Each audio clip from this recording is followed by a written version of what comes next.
इस कार्यक्रम को जॉयस मायर मिनिस्ट्रीज के मित्रों और भागीदारों द्वारा संभव बनाया गया है। मैं आपसे मांग रही हूँ कि मैं आपसे विनती कर रही हूँ कि आप उसके बारे में सोचना शुरू कर दें कि आप क्या कर रहे हैं, और बस भावनाओं के असर में ही ना काम करें। बस वो ना कीजिए जो आप बाकी सबको करते देखते हैं।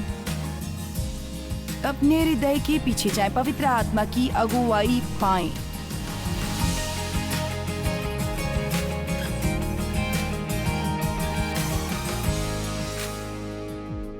हमने यहाँ ऊपर कुछ प्रॉप्स रखे हैं और मैं इन्हें दिखाऊंगी अपने संदेश के साथ, क्योंकि मैं उपदेश दे रही हूँ रोक दिए गए कुएं पर। और मैं जानती हूँ कि शायद शुरुआत में आपके लिए इसका कोई तुक न बने, पर मैं बस शुरुआत करूंगी ये कहकर कि अतीत में पुराने नियम में जिस तरह से इजरायलियों के शत्रुओं ने उनके विरुद्ध लड़ाई की, वो ये थी कि वो आते और उनके कुओं में पत्थर फेंकती ताकि उन्हें कोई पानी न मिल सके। खैर, बाइबल में लिखा है उनके हृदय में से जीवन के जल की नदियाँ बह निकलेगी। हो सकता है आपका कुआं शायद रोक दिया गया हो, और अगर ऐसा है तो कोई भी अच्छी चीज़ इसके अंदर नहीं जा रही या कुछ भी नहीं जा रहा। शायद आपके पास ये हो, पर ये आपके अंदर से बाहर नहीं आ सकता जहाँ ये किसी की भलाई कर सके। तो आपको एक अच्छी कल्पना शक्ति रखने की ज़रूरत है। ये लास्ट मिनट हुआ और मैट ने ये सब मेरे लिए इकट्ठा किया 1.5 दिन में। तो ये कुआं जो असल में एक कचरे का डब्बा है, और ये पत्थर वो चीज़ें होंगी जिन पर मैं आज आपको उपदेश दूंगी, कम से कम उनमें से ज़्यादातर। पर बस अपनी कल्पना का इस्तेमाल करें। 1 मिनट के लिए हम ये दिखावा करेंगे कि यहाँ ये आपका स्पिरिट मैन है या नीचे। खैर, बस ये कह लें, जानते हैं हम इसे स्पिरिट समझ लेते हैं क्योंकि ये सबसे गहरा है। स्पिरिट यानी आत्मा हमारे सबसे गहरे अंग में है, और यहाँ सभी अच्छी चीज़ें हैं। देखिए, मेरा मतलब है भाव, जब आप नए सिरे से जन्म लेते हैं, हर अच्छी बात जो परमेश्वर के पास है आप में डाउनलोड कर दी जाती है। और जैसे आत्मा का फल आप में है, प्रेम आप में है, अपने आत्मा में आप जीवन से भरे हैं, पर हमें इस प्राण से निपटना है। तो हमारा प्राण, आप शायद कहे, वो ये है कि हमारी आत्मा और संसार के बीच है। तो परमेश्वर चाहते हैं कि वो अच्छी बातें जो उन्होंने हम में डाली हैं हमसे बाहर आ जाएं और लोगों को आशीष देने के लिए। मेरा मतलब है चर्च में जाना अच्छा है और ये कहना कि प्रभु की स्तुति हो, पर यदि लोग आपके ज़रिए यीशु नहीं देख सकते, फिर आप किसी और की कोई भलाई नहीं कर रहे। और यदि परमेश्वर बस हमें उद्धार देना चाहते थे और ये कि हम किसी और पर कोई प्रभाव न डाले, फिर हम उद्धार पाए जाते और वो बस हमें स्वर्ग ले जाते, तो हमें इस पूरी चीज़ के जूझने की ज़रूरत ना पड़ती। पर आप में से हर एक यहाँ एक मकसद के लिए, आप ये समझ रहे हैं, आपका एक मकसद है, और वो ये है कि अपनी ज्योति को चमकने दो और पवित्र आत्मा के साथ काम करो। जिस समय से आप नए सिरे से जन्म लेते हैं, उस समय तक जब आप इसी धरती को छोड़कर जाते हैं अपने घर प्रभु के साथ रहने के लिए, तो आपको काम करना होता है पवित्र आत्मा के साथ, और उन्हें चंगाई दे दें और अपने प्राण को बहाल करने दें। तो वो सब बातें जो आपके अंदर हैं वो आपके प्राण में आ जाती हैं, जो है आपका मन, आपकी इच्छा और आपकी भावना। और बाहर यहाँ जहाँ संसार इसे देख सके, आपको सचमुच किसी को ये बताने की ज़रूरत नहीं है कि आपने उद्धार पाया है। तो शत्रु बिल्कुल वैसे ही जैसे उन्होंने इजराइलियों के कुएं बंद कर दिए थे, शैतान भी अपनी पूरी शक्ति से कोशिश करता है कि वो हमारे कुएं भी बंद कर दे, और उन्होंने उनके कुओं के अंदर मिट्टी डाली। और बिल्कुल यही हमारे साथ शैतान करने की कोशिश करता है, वो हमारे अंदर मिट्टी डालने की कोशिश करता है, जो शायद प्रतिनिधित्व करता है संसार की और सांसारिक तौर तरीकों की। तो इस दिशा में हम आगे बढ़ रहे हैं। मैं बस आप लोगों के लिए एक छोटी सी बुनियाद डाल रही थी ताकि आपको भटका हुआ महसूस ना हो। इससे बहने दो, आपके अंदर में से जीवन के जल की नदियाँ बह निकलेगी। मैं सोचती हूँ कि आप में से कितने यहाँ और वो जो टीवी पर देख रहे हैं कि आपको बस सूखा हुआ महसूस होता है, जैसे कि वहाँ बस कुछ तो खराबी है, मेरे जीवन में बहाव नहीं है। जानते हैं, जब आप एक अच्छे बहाव में होते हैं तो हर चीज़ आसान हो जाती है। ये बस है, जानते हैं, मैं आज रात यहाँ एक अच्छे बहाव में हूँ, मुझे कंफर्टेबल महसूस होता है, मुझे सहज महसूस होता है। मैं अपने उपदेश के लिए संघर्ष नहीं कर रही। उसका एक हिस्सा है कि मैं मिट्टी और पत्थरों को अपने प्राण से बाहर रखती हूँ, क्योंकि आप देखें, मैं जानती हूँ कि यदि मैं यहाँ ऊपर आऊँ अपने दिल में अक्षमा लिए वो अच्छे जो परमेश्वर ने मुझ में डाले हैं आप तक लाने के लिए, मैं शायद उन्हें बोलूं, पर वो बाहर परमेश्वर की अभिषेक से लिपटे हुए नहीं आएंगे, और बिना अभिषेक के आप उन्हें सुनेंगे पर उनका आप पर कोई प्रभाव नहीं पड़ेगा। जानते ये दिलचस्प है कि कैसे दो लोग, दो अलग अलग प्रभु सेवक बिल्कुल एक ही जैसा उपदेश दे सकते हैं, पर उनमें से एक के उपदेश से आपको कुछ हासिल नहीं होगा और दूसरे का शायद आपके लिए जीवन बदलने वाला हो। इसलिए ये केवल वचन ही नहीं है, ये वो अभिषेक है जो उस स्पीकर पर है, जो सचमुच आपके हृदय में फर्क ला सकता है। और अभिषेक बेशक परमेश्वर की ओर से एक वरदान है, पर मेरे ख्याल से ये कहना सुरक्षित है और मुझे उम्मीद है कि आप इसे सही ढंग से समझेंगे। इसके लिए एक दाम चुकाना पड़ता है। हमें सौभाग्य प्राप्त नहीं है उस तरह से जीने का जैसे संसार जीता है। मुझे खुशी हुई कि आप इसके बारे में उत्साहित हैं। बाइबल में लिखा है, उनके बीच में से निकलो और अलग रहो। अब इसका मतलब ये नहीं कि हमें इस तरह से व्यवहार करना है कि हम बाकी लोगों से बेहतर हो और हम अनछुए हैं, बात नहीं करेंगे या एक अविश्वासी के साथ सैंडविच भी नहीं खाएंगे। पर जिस तरह मैंने इसे समझाया है वो ये है कि हमें अविश्वासियों के आसपास होना चाहिए, क्योंकि यदि हम उनके छुप जाएं उनसे एक मसीही दायरे में, तो हम उनमें से किसी पर भी प्रभाव नहीं डाल सकते। पर हमें इस बात को सुनिश्चित करने की ज़रूरत है। आमीन। तो यूहन्ना 7:37 और 38, फिर पर्व के अंतिम दिन जो मुख्य दिन है, यीशु खड़ा हुआ और पुकार कर कहा, यदि कोई प्यासा हो तो मेरे पास आकर पिए, जो मुझ पर विश्वास करेगा। जैसा पवित्र शास्त्र में आया है, उसके दृश्य में से जीवन के जल की नदियां बह निकलेंगी। ये उनमें है, पर इसे उनसे बाहर बहना चाहिए। तो मैं बस आपसे पूछना चाहूंगी, आपके अंदर से क्या बाहर बह रहा है?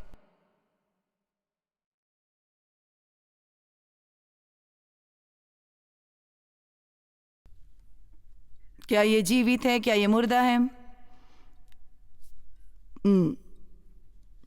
जानते, पिछले हफ्ते 2 बार परमेश्वर ने मुझे ताड़ना दी, 1.5 हफ्ता, और मुझे सचमुच ये बहुत पसंद आता है।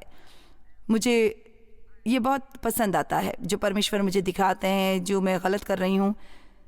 ये मुझे अपने बारे में बुरा महसूस नहीं कराता। मैं सचमुच ये समझती हूँ कि परमेश्वर की डांट उनके प्रेम का प्रतीक है। मैं इतनी आभारी हूँ कि वो बस मुझे अकेला ही नहीं छोड़ देते और मुझे कुछ समस्याओं के प्रति आंख नहीं मूंदने देते, और उस गड़बड़ी के प्रति जो मेरे जीवन में है। तो जब परमेश्वर आपको ये दिखाते हैं जो आपके जीवन में गलत है, तो आपको दोषी महसूस करने की ज़रूरत नहीं है।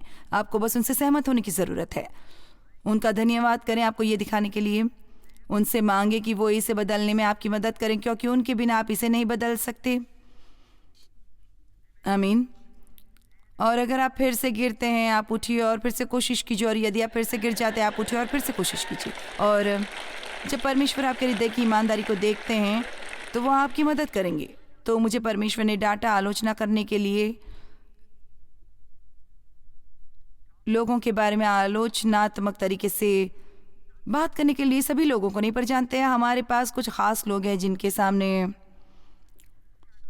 एक तरह से हम अपना दिल खोलते हैं। मैं ज़्यादा ही दिल खोलती रही हूँ। जानते हैं, इस तरह की बातचीत से आपको नशा हो जाता है।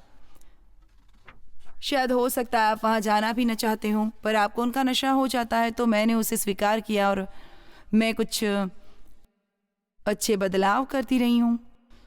और फिर कुछ दिन पहले परमेश्वर ने दोबारा मुझे डांटा बेसब्र होने के बारे में, और मैं कह रही थी कि ओ जीसस, खैर, क्योंकि ये हमेशा ऐसे रहा है। शायद मेरी 1 नंबर की खामी रही हो। मैं चाहती हूँ कि लोग उसी रफ्तार से चले जिस रफ्तार से मैं चलती हूँ। मेरा मतलब मैं उन लोगों को बर्दाश्त नहीं कर सकती जो बस चोंच मारे जानते हैं। आप हमेशा उनके लिए इंतज़ार करते रहते हैं कि वो शुरू करें। मैं परमेश्वर से भी इतनी बेसब्र नहीं हूँ, क्योंकि मैंने ये सीखा है उनकी टाइमिंग सही होती है, पर ये लोग होते हैं। आप में से कितने ये जानते हैं कि हम बहुत अच्छे रहेंगे यदि आसपास लोग ना हो।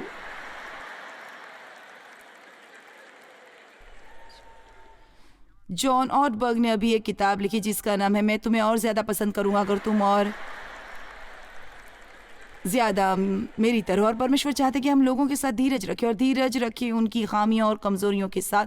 इसको दिमाग में रख कर कि हम सबकी भी अपनी अपनी सताने वाली खामियां हैं जिनसे दूसरे लोगों को निपटना पड़ता है, और मैं ऐसी चीज़ों के साथ धीरज खो देती हूँ। जैसे कल मैं एक अध्याय दूर थी एक किताब को संपादन करने में जो मैंने लिखी थी, और वहाँ इसमें शामिल थे मेरे एडिटर, मेरा पब्लिशर इसमें शामिल था, मैं शामिल थी। वो इसे देख चुके थे, अपनी टिप्पणियाँ की थी, और मैं इसे बस एक साथ ला रही हूँ, और ये फाइनल चीज़ें होने वाली हैं।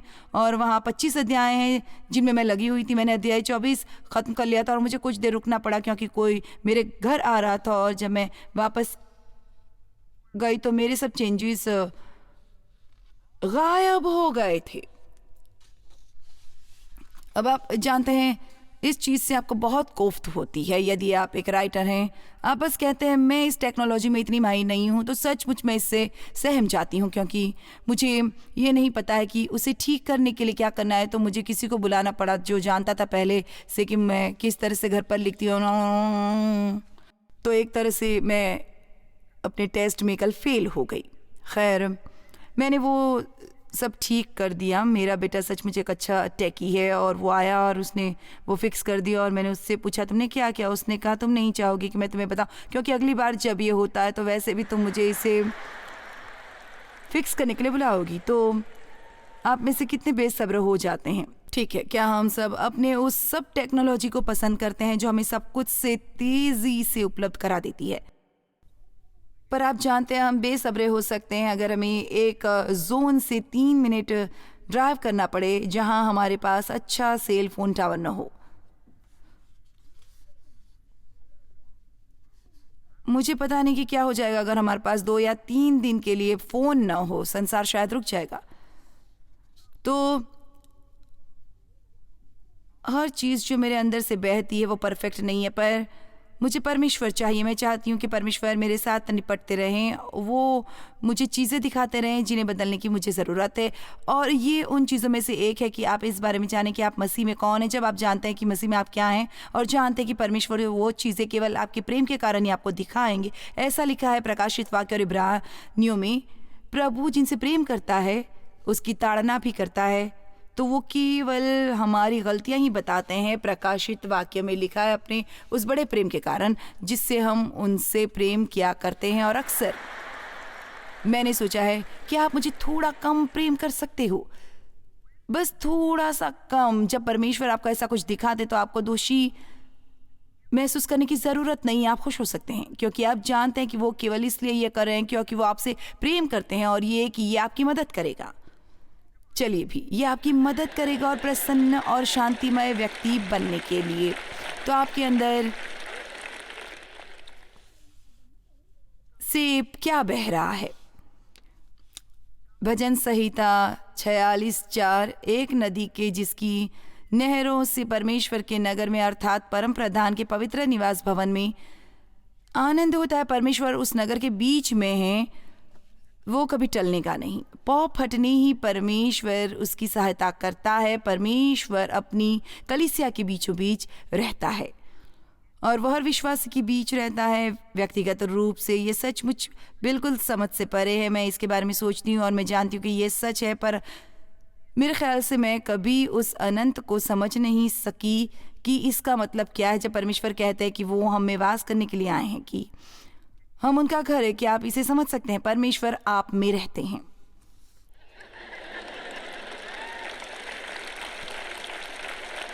उन्होंने चेलों से कहा, मैं तुम्हें एक सहायक भेजूंगा कि वो सर्वदा तुम्हारे साथ रहे, पर अब वो तुम में होगा। पवित्र आत्मा आप में रहता है और मेरे ख्याल से अगर हम ये दिमाग में रखें कि परमेश्वर ठीक यहीं हमारे साथ हैं हमेशा, और ये कि उनसे कुछ भी छिपा नहीं है, वो हर शब्द सुनते हैं, हर कार्य देखते हैं, शायद ये हमें थोड़ा सा मजबूर करे कुछ बेहतर व्यवहार करने के लिए।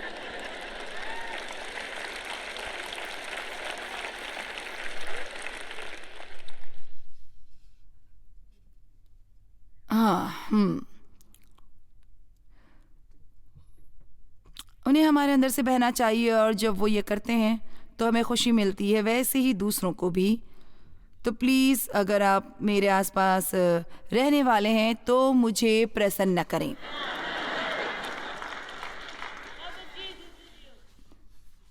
धन्यवाद। उसने मुझे बिल्लौर की सी झलकती हुई जीवन के जल की एक नदी दिखाई जो परमेश्वर और मेमने के सिंहासन से निकलकर उस नगर की सड़क के बीचों बीच बहती थी। तो हमें इसके बारे में ज़्यादा चिंतित होना चाहिए कि हमारे अंदर से क्या निकल रहा है, बजाय इसके कि हमारे पास क्या आ रहा है। एक गाना जो हमने आज गाया वो बात करता है, मैं आशीषों के पीछे ही नहीं हूँ, पर आप मुझे मेरे जीवन में चाहिए। हमें और ज़्यादा चिंतित होना चाहिए परमेश्वर के लिए कि हम दूसरों के लिए आशीष हो, बजाय खुद आशीष पाने के। हमें अपना मन लगाना चाहिए देने पर, ना ही लेने पर। आमीन। कलीसिया में कोई भी अगर वो सचमुच समझते हैं कि मसीह ने उनके लिए क्या किया, और अगर वो सचमुच लोगों के बारे में फिक्रमंद हैं, तो उन्हें देने के लिए कहने की ज़रूरत नहीं। खैर, हमारे पास वहाँ 3 लोग हैं, बस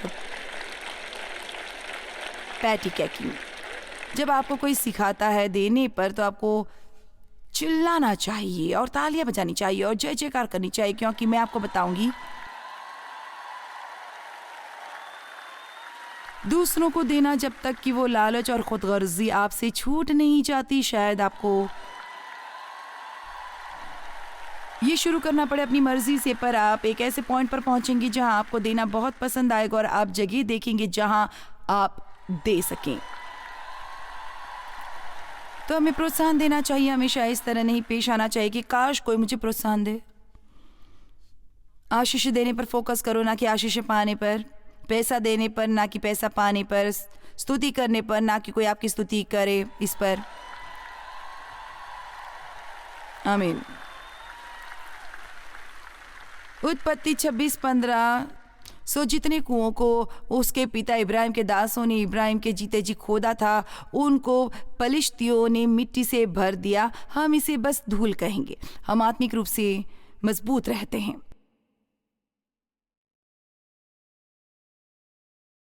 जब हम संसार को अपने जीवन में बाहर रखते हैं और परमेश्वर से परिपूर्ण रहते हैं, शैतान लगातार हमारे कुओं में धूल फेंकने की कोशिश कर रहा है, आपके कुओं को बंद करने के लिए, जिसका मतलब है निश्चित हार। यहां तक कि इजरायलियों ने भी कोशिश की थी अपने शत्रुओं के कुओं को बंद करने की, पर कोशिश करते थे अपने शत्रुओं के कुओं को बंद करने की, क्योंकि वो जानते थे कि इसका मतलब था निश्चित हार। तो पहला, असल में उन्होंने भी उनके कुओं में पत्थर फेंके, और कई बार वो अपनी जमीन को पत्थरों से ढांक देते ताकि उनमें से कुछ भी ना उगे। पुराने नियम में एक तरीका जिस तरह से वो लोगों को मारते थे, वो था उन्हें पथराव करके मार देना। तो हम उन पत्थरों के बारे में बात करने वाले हैं जिन्हें शैतान कोशिश करता है हमारे कुओं में फेंकने की। और पहला वाला जिसके बारे में हम बात करने वाले हैं वो है अवज्ञा का पत्थर, अवज्ञा। अब मैं जानती हूं कि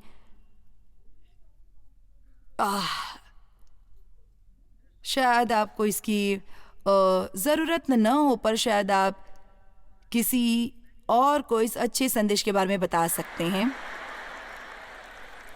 और मैं जानती हूँ कि आप में से किसी को भी कल के संदेश की ज़रूरत नहीं होगी। शायद मुझे सुबह से ही आपको ये नहीं बता देना चाहिए कि ये किस बारे में, क्योंकि कहीं आप ये ना समझ लें कि आपको इसकी ज़रूरत नहीं, पर मैं बताऊँगी।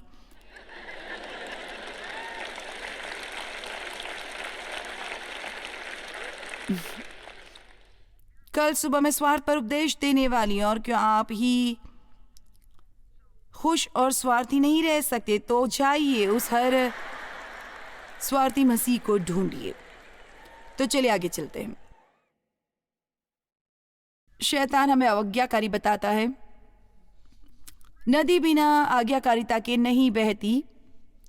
और मैं आपको ये बता दूं कि ये सबसे महत्वपूर्ण संदेशों में से एक है जिसे हमें सुनने की ज़रूरत है। संसार के इतिहास में इस समय हम रह रहे हैं एक बहुत घोर घोर घोर घोर घोर अंधेरी जगह जो हर समय और अंधकार में होती जा रही है। और एक कारण ये क्यों और अंधेरी हो रही है वो ये है, ज़्यादा से ज़्यादा मसीह अपनी लाइट्स डिम पर चलाते हैं, अगर वो ऑन भी हो तो। आमीन। यशायाह 48:18, भला होता कि तूने मेरी आज्ञाओं को ध्यान से सुना होता, तब तेरी शांति नदी के समान और तेरा धर्म समुद्र की लहरों के नाई होता। एम्प्लीफाइड बाइबल में लिखा है, अगर तूने मेरी आज्ञाओं को सुना होता तो तेरी शांति समृद्धि एक बहती हुई नदी के समान होती। क्या आप ये सुन रहे हैं? यदि बस तुमने मेरी आज्ञाओं को सुना होता तो तेरी शांति समृद्धि एक बहती हुई नदी के समान होती। जब नीति वचन के सभी 31 अध्यायों पर एक किताब लिखी, मुझे इतनी खुशी हुई। मैंने ये किया क्योंकि इसने बस मजबूत जगह बना ली। वो संदेश जो बाइबल शुरुआत से अंत तक देती हूँ, जो मैं कहती हूँ वो करो और तुम्हारा एक बढ़िया जीवन होगा। एक मूर्ख व्यवहार करोगे तो वो नहीं करोगे जो मैं तुमसे करने को कहता हूं, तो तुम्हें वो हर तरह का क्लेश होगा जो पाप ला सकता है। मैं आज आकाश और पृथ्वी दोनों को तुम्हारे सामने इस बात की साक्षी बनाता हूं कि मैंने जीवन और मरण, आशीष और श्राप को तुम्हारे आगे रखा है। मैं आपसे पूछ रही हूं, मैं आपसे विनती कर रही हूं कि आप उसके बारे में सोचना शुरू कर दें कि आप क्या कर रहे हैं, और बस भावनाओं के असर में ही काम ना करें। बस वो ना कीजिए जो आप बाकी सबको करते देखते हैं। अपने हृदय के पीछे जाएं, पवित्र आत्मा की अगुवाई पाएं। और केवल यदि आप एकमात्र वो व्यक्ति हैं जो एक मसीही की तरह जीने की कोशिश कर रहा है, जानते हैं अगर आप सचमुच एक मसीह की तरह व्यवहार करने लगेंगे तो अन्य मसीही भी आपके बंधुत्व से अलग हो जाएंगे। आप में से कितने ये सोचते हैं?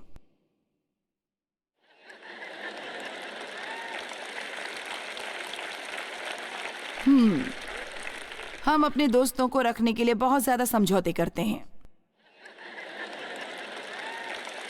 जानते हैं क्या, वैसे भी वो आपके बारे में इतनी परवाह करते ही नहीं। मैं सोचती हूँ कि कितने लोग अपना पूरा जीवन बर्बाद कर देते हैं बंधे रहने की कोशिश में और किसी को अपने जीवन में रखने की कोशिश करने में। वो प्रेम करते और वो व्यक्ति और कुछ नहीं करता है सिवाय इसके कि वो अपन नियंत्रण रखे और आपसे अपना मतलब निकाले। और जब दबाव आता है हटाने के लिए तो आपको सचमुच उनकी जरूरत होती है। परमेश्वर के पीछे चलिए, और वो एक ऐसा दोस्त है जो एक भाई से भी ज्यादा करीब से है। आज्ञाकारिता लाती है शांति की नदियां और धार्मिकता की लहरें। जब हम आज्ञाकारिता में चलते हैं, परमेश्वर हमारे लिए हमारे शत्रुओं को परास्त करते हैं। जानते हैं, हम शास्त्र वचन का हवाला देते हैं। हम याकूब 4:7 में आधे शास्त्र वचन का हवाला दे देते हैं, और शैतान का सामना करो तो वो तुम्हारे पास से भाग निकलेगा। खैर, ये इतना ही नहीं कहता, यहाँ लिखा है इसीलिए परमेश्वर के अधीन हो जाओ और शैतान का सामना करो तो वो तुम्हारे पास से भाग निकलेगा। आप में आत्मिक सामर्थ्य नहीं है शैतान का सामना करने की। यदि हमने स्वयं को परमेश्वर के अधीन नहीं किया,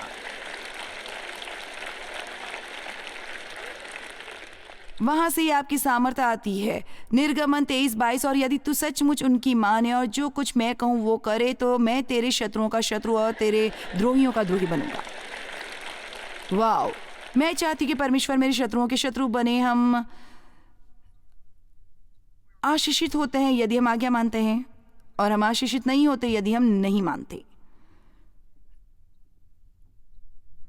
जानते हैं, लोग आज कहते हैं नए नियम के अधीन परमेश्वर आशीष नहीं देंगे, परमेश्वर तुम्हें श्राप नहीं देंगे। वो उस तरह के परमेश्वर नहीं है। खैर, क्या आप जानते हैं, वैसे परमेश्वर कभी हमें श्राप नहीं देते, हम खुद को देते हैं। उन्होंने कहा, सुनो, मैं आज के दिन तुम्हारे आगे आशीष और श्राप दोनों रख देता हूँ। मानो तो तुम पर आशीष होगी, यदि न मानो तो तुम पर श्राप पड़ेगा। पर यहाँ कभी ये नहीं लिखा कि वे आपको श्राप दे रहे हैं।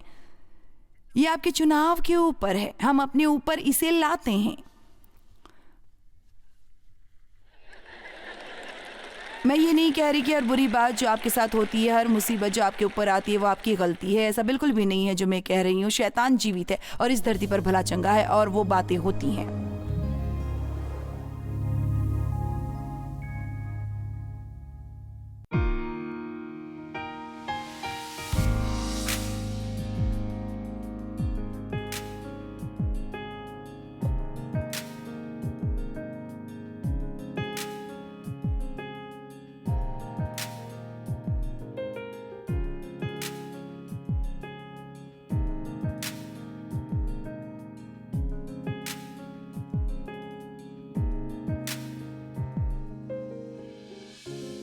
इस कार्यक्रम को जॉयस मायर मिनिस्ट्रीज के मित्रों और भागीदारों द्वारा संभव बनाया गया है।